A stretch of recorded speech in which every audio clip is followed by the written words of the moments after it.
do you get millennials into the APS? So that's why we're proud to present AGILE, the Australian Government Integrated Learning Experience.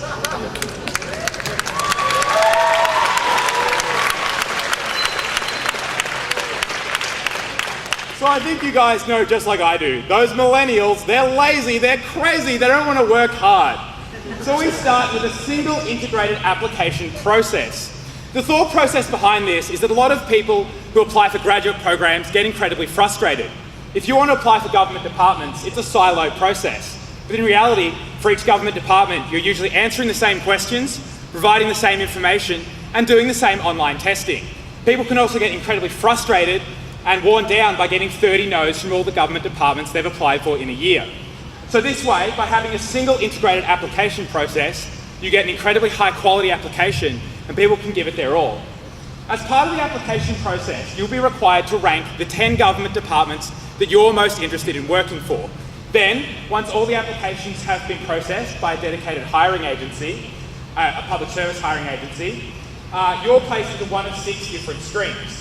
ICT, legal, media and comms, intelligence, allied health, and generalist. Then, the 10 agencies that you've applied an interest for receive your resumes and rank the candidates. Then, once that's occurred, you complete 4 6-month rotations with different government departments. The thought process behind this is that the APS has an incredibly wide variety of unique and interesting tasks to work on. If you were to think about it as an example, if you're an ICT graduate, during this rotation process you could work on smart gates, you could work on the census, you could work with Centrelink, and you could work on various defence intelligence projects. The new integrated process is a massive value add to both the APS and millennials, because by being exposed to 4 times the number of opportunities, you're 4 times more likely to find a department you have a genuine interest for, and then in the same way, if you're working for a department you're interested for, you're more likely to stick around, given the expense required to hire graduates. The process would work when you enter your 4th rotation, you would be encouraged to apply for APS 5 and 6 substantive positions in the department that you're interested in working for long term.